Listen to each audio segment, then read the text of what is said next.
El rugido del público en Cincinnati, señoras y señores, se detuvo, congelado, en un instante de absurda y cruel rutina.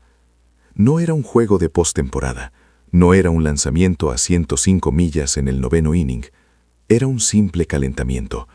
Pero en ese microsegundo, cuando Elly de la Cruz, la supernova dominicana, soltó una pelota de práctica, y ésta se encontró con el rostro desprevenido de su compañero, su amigo, Noelvi Marte, el ambiente se transformó de júbilo eléctrico a un silencio sepulcral, cargado de un miedo primario. Lo que vamos a analizar hoy no es la mecánica de la lesión, sino la cicatriz psicológica e invisible que un accidente de esta magnitud, en pleno ascenso meteórico, deja en el alma de un equipo y, sobre todo, en la mente de un futuro ícono. Hemos visto el clip viral, Elly de la Cruz golpea y le rompe la nariz a compañero.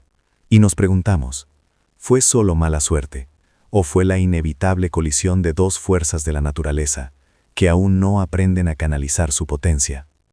Esa es la pregunta que la prensa se negó a hacer, pero que nosotros vamos a desentrañar. Elly de la Cruz, un hombre que corre las bases con la velocidad de un rayo, cuya fuerza es tan bruta que parece desafiar las leyes de la física, se vio reducido a un niño asustado.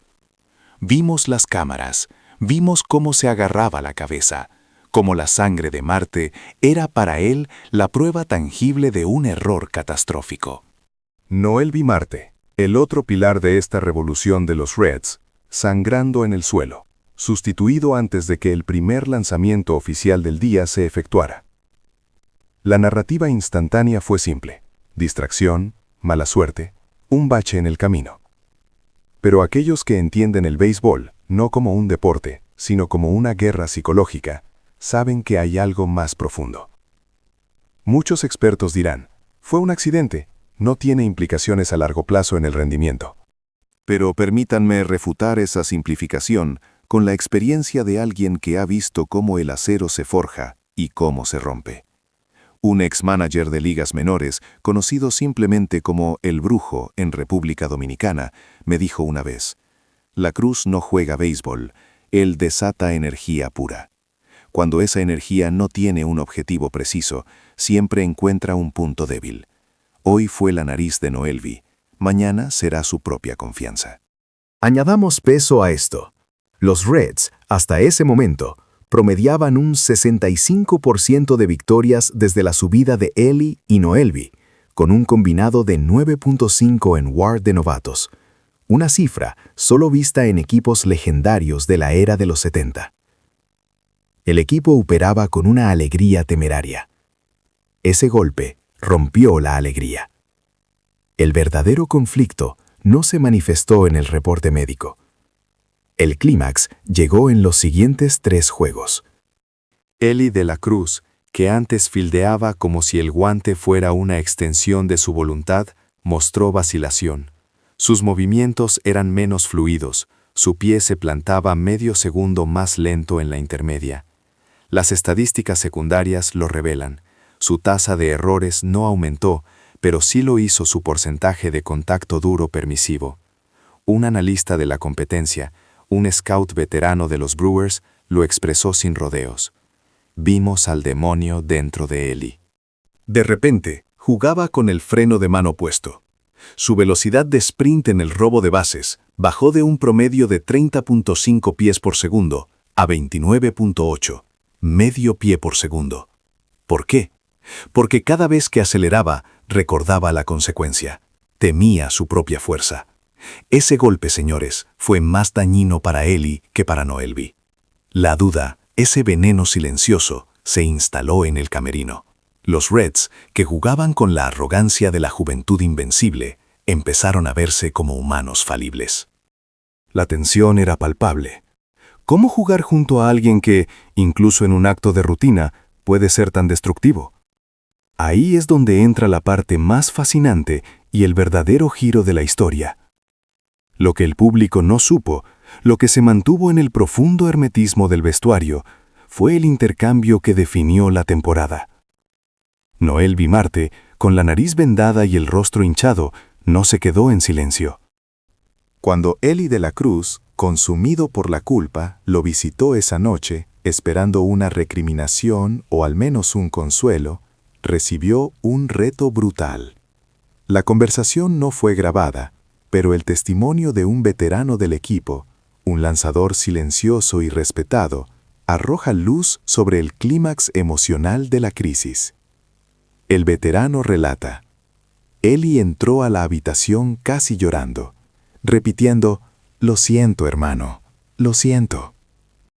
Y Noelvi, aunque no podía hablar bien por la hinchazón, le puso la mano en el hombro y le dijo: «Si juegas con miedo por esto, entonces rompiste mi nariz y también rompiste el equipo. No te disculpes. Sal y juega como el animal que eres, para que el accidente valga la pena». Él no le pidió perdón, le exigió grandeza. Ahí está la sorprendente inversión de la tragedia. La mayoría creería que el accidente crearía una grieta insalvable entre los dos pilares del futuro de Cincinnati. Pero el plot twist fue que el golpe, en lugar de separarlos, forjó su alianza en hierro candente. Eli de la Cruz no volvió al campo con la carga de la culpa, sino con el mandato de la excelencia.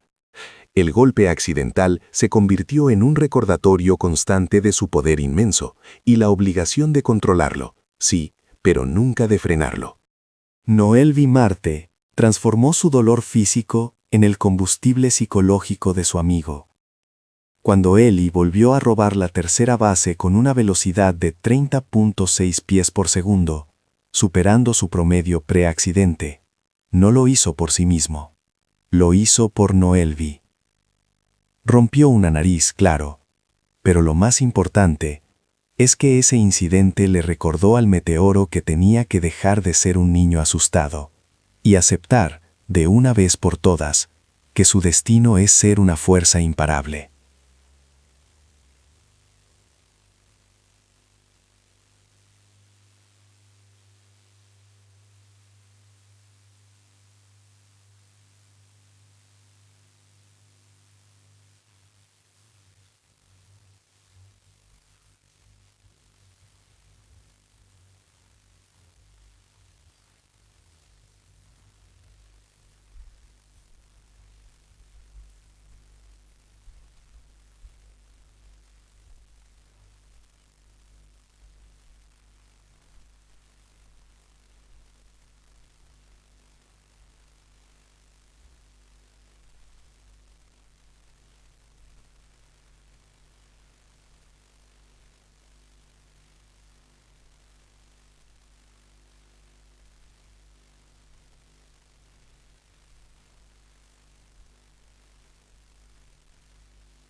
La cicatriz de Noelvi se convirtió en el tatuaje mental de Eli, el coste de la revolución.